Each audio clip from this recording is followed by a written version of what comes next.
여러분 안녕하세요. 예스터 채널의 김에스터 노무사입니다. 네, 오늘은 제가 여러분들에게 근로계약서를 어떻게 체결을 해야 되는가 알려드리려고 이 자리에 나왔습니다.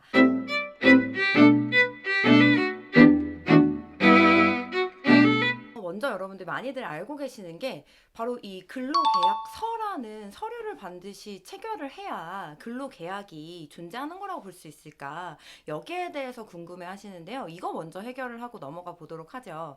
여러분들, 우리가 계약이라는 건요, 반드시 서면이 존재해야 계약의 효력이 있다라고 할 수는 없어요. 사용자의 의사와 그 다음에 근로자의 의사가 합치만 되면 돼요. 그러니까 내가 언제부터 언제까지 일을 하기로 했고 그에 대해서 임금은 얼마를 주기로 했다라고 말로써 구두로서 합의를 해도 계약 자체는 존재하는 거라고 볼 수가 있어요. 그런데 이렇게 말로만 하게 된다면 어떤 문제가 발생을 할까요? 예를 들어서 근로자랑 사용자가 분명히 한 달 임금을 500만 원으로 약속을 했어요. 그런데 근로자가 열심히 일을 하고 났더니 어떤 문제가 발생할 수 있냐면, 사용자가 나는 너한테 한 달 임금을 500만 원 준다라고 한 적이 없다라고 이야기를 하는 케이스가 있거든요.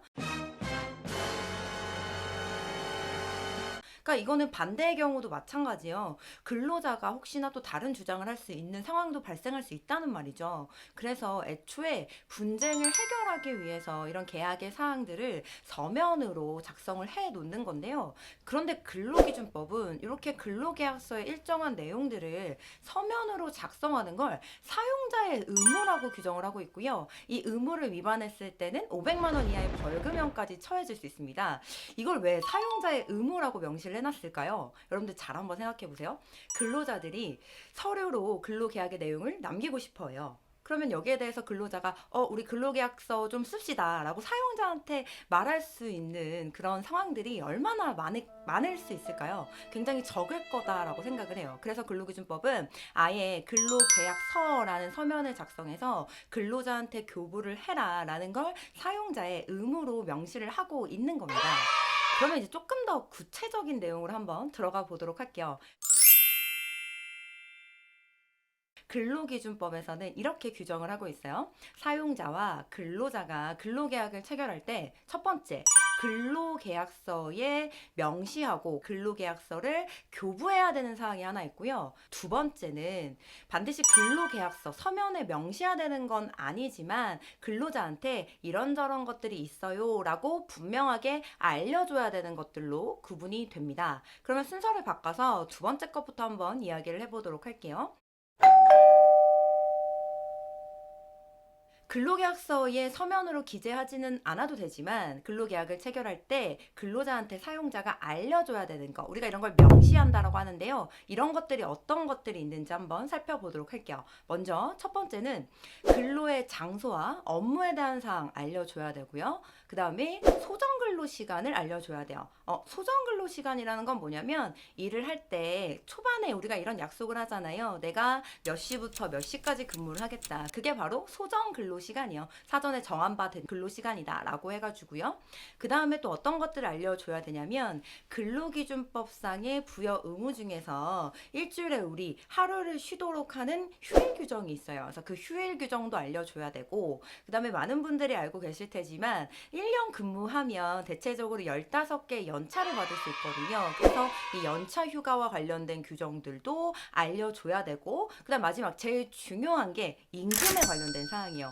소정 근로시간 일을 했을 때 임금을 얼마를 줄 것인가 라는 걸 근로자들한테 알려줘야 되는 겁니다. 그래서 이런 사항들을 분명하게 명시를 해주면 되는데, 이 중에서도 특히 중요한 이 네 가지에 대해서는요, 반드시 서면으로 명시를 하고 근로자한테 교부까지 해줘야 되는 것들이 있습니다.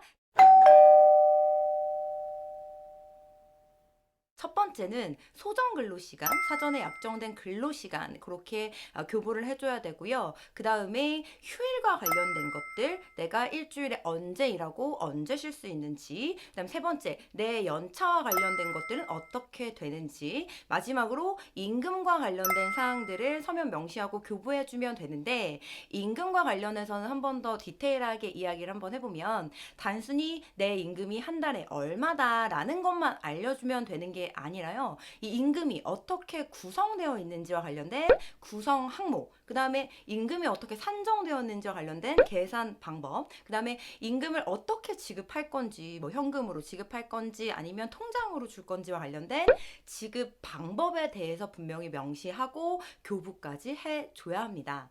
그래서 이렇게까지 우리 지금 명시사항과 교부사항을 나눠서 살펴봤습니다. 그리고 제가 여러분들한테 말씀드렸던 것처럼 교부를 할 때는 서면으로 작성해서 교부를 해야 된다라고 말씀을 드렸었는데요.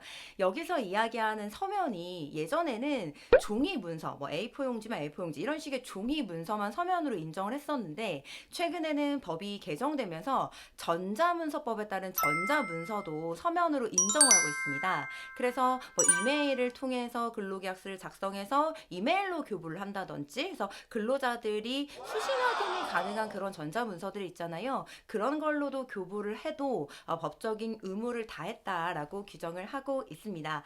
예, 여러분 우리 오늘은 여기까지 근로계약서 어떻게 작성하고 어떻게 교부해야 되는지에 대해서 알아봤습니다. 다음 시간에 또 다른 내용으로 찾아뵙도록 하겠습니다. 감사합니다.